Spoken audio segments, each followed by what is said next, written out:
میرے بھائیوں، یہ لفظ مدرسہ جو ہے یہ ظرف مکان ہے، ایسی جگہ جہاں پر درس دیا جاتا ہے، ایسی جگہ مدرسے سے مخصوص یہ ہے کہ ایسی جگہ جہاں پر شریعت کے سپاہی تیار کیے جاتے ہیں۔ جب انسان شریعت کا سپاہی ہوگا تو وہ ہر چیز کا سپاہی بن سکتا ہے۔ یہ پیغام ہمیں جو ہے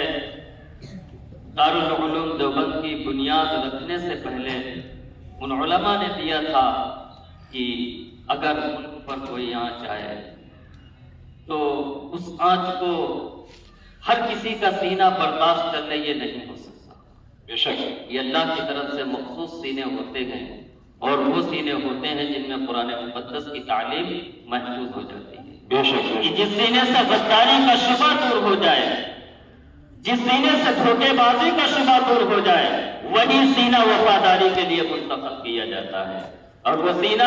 کب بنتا ہے؟ جب اس سینے میں اللہ کا کلام ہو، رسول اکرم جناب محمد رسول اللہ صلی اللہ علیہ وسلم کی شریعت کی محبت ہے۔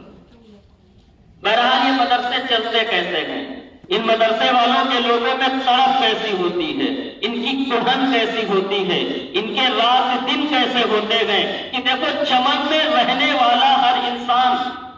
گلاب کی اہمیت کو نہیں سمجھ سکتا۔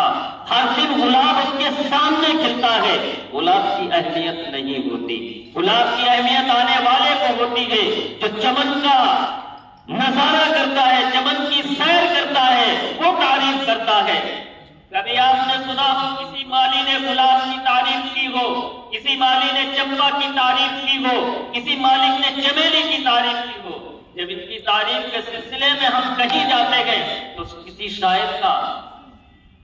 دیوان کھولنا پڑتا ہے، کسی شاعر کے کلام کو دیکھنا پڑتا ہے، کسی مؤرخ کی تاریخ کو دیکھنا پڑتا ہے، کسی ادیب کے قلم کو دیکھنا پڑتا ہے۔ اسی طریقے سے یہ مدارس اسلامیہ کا نظام چلانے والے ان کی طرف کے سلسلے میں ہم آپ کو بتاتے ہیں یہ ہمیں حقیر کیوں لگتے ہیں، یہ مدرسے آج ہمیں کیوں حقیر لگتے ہیں؟ اس کی صرف وجہ ہے کہ یہاں پر سرکاری نوکری نہیں ملتی ہے۔ مگر یاد رکھنا، جب یہ چند سالہ دنیا کو مزین کرنے کے لیے انسان اپنی زندگی برباد کر سکتا ہے، یا اللہ کی وہ جنت الفردوس جو ہمیشہ ہمیشہ کے لیے ہے، جو یہ اپنے لیے ہم لوگ تیار کر رہے ہیں، اور ہماری جب آنکھیں کھلیں گی حسرتیں ہی حسرتیں رہ جائیں گی، کچھ نہیں ہونے والا۔ بہرحال ایک طرف کے سلسلے میں ایک قاری صاحب کا ایک واقعہ بتاتے ہیں۔ سن 18 میں ہم یہاں پر پڑھاتے تھے۔ اتفاق ایسا قاری صاحب کے سامنے سامعہ حادثہ کہ جس کو چھوڑ کر جایا نہیں جا سکتا، اور ہمارے ساتھ حافظ سعید صاحب بھی تھے، ہم تھے، قاری صاحب تھے۔ تو ایسا حادثہ کہ جس کو چھوڑ کر جایا نہیں جا سکتا، مگر ایک مدرسے کے سلسلے میں ایک شخص ممبئی سے سفر کرتا ہے، لکھنؤ آتا ہے، اور ہم نے دیکھا کہ ایک ایسا حادثہ گھر میں کہ ہم تھے، حافظ سعید صاحب تھے، قاری صاحب تھے، کہ اب یہ ہو رہا تھا چلا جائے یا نہ چلا جائے، تذبذب کا معاملہ تھا۔ قاری صاحب نے کہا شہاب الدین اگر نہیں جایا جائے گا تو ہمارے مدرسے کا نقصان ہو جائے گا، قرآن مقدس کی تعلیم پڑھنے والوں کا نقصان ہو جائے گا، ان نونہاروں کا نقصان ہو جائے گا کہ کل اگر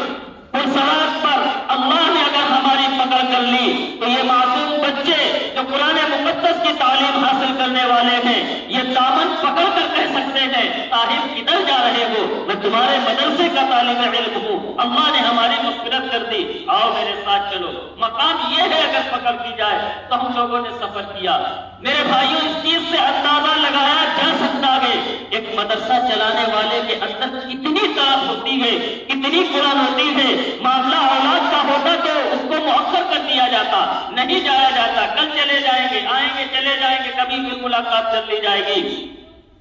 مگر جب معاملہ آیا ہے قرآن مقدس پڑھنے والوں کا، ان تعلیم حاصل کرنے والوں کا، تو اس حادثے کو حادثہ نہیں سمجھا گیا، بلکہ یہ سمجھا گیا کہ آنے والی گھڑیاں ہیں۔ مگر اللہ کے اس گھر کو حضور اکرم جناب محمد رسول اللہ صلی اللہ علیہ وسلم کے مہمانوں کی جو خیال کرنے والے ہیں، ہم ان کی آواز پر لبیک کہیں گے، اور ہم لوگ پھر وہاں پر گئے۔ تو میرے بھائیوں، کہنے کا مطلب یہ گئے، مدرسے چلانا کوئی آسان بات نہیں ہے، مدرسوں کا نظام چلانا کوئی آسان بات نہیں ہے۔ مدرسہ چلانے کا نظام اگر کسی کو سمجھنا ہے تو کبھی کسی معتمد صاحب کے پاس بیٹھو، کبھی قاری صاحب کے پاس بیٹھو، پھر آنے والے فون پر توجہ دو، قاری صاحب آپ کو آنا ہے، آپ کے ٹھیک ہے میں آتا ہوں۔ درد ہے، شکن ہے، طبیعت ناساز ہے، وقت اجازت نہیں دیتا۔ ایک طرف گھر والوں کی طلب ہے کہ آؤ بچے آپ کا انتظار کر رہے ہیں، دسترخوان لگا ہوا ہے، امیدیں ہیں کہ آج میرا باپ میرے ساتھ کھانا کھائے گا، مگر فون آتا ہے کہ آپ کو مدرسے کے لیے کچھ جانا ہے، تو فوراً امیدوں پر پانی پھیر کر اللہ رب العالمین کے حبیب جناب محمد رسول اللہ صلی اللہ علیہ وسلم کے مہمانوں کے لیے ایک معتمد کتنی کاوشیں اور کوششیں کرتا ہے۔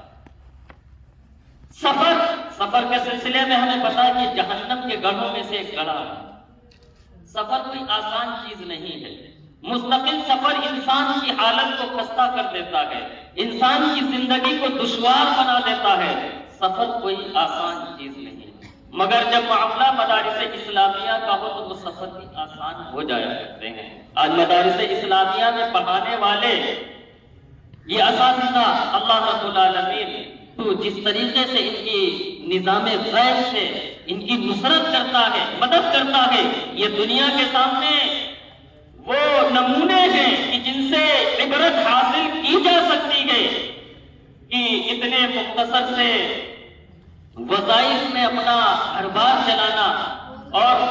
اگر اللہ رب العالمین اس پہ اگر ہمیں صبر کرنا دے دے تو میں مانتا ہوں اس سے بڑا وقت کا کوئی ولی نہیں ہو سکتا۔ بہرحال یہ چمن ہے، یہ گلستان ہے، اس میں تعلیم حاصل کرنے والے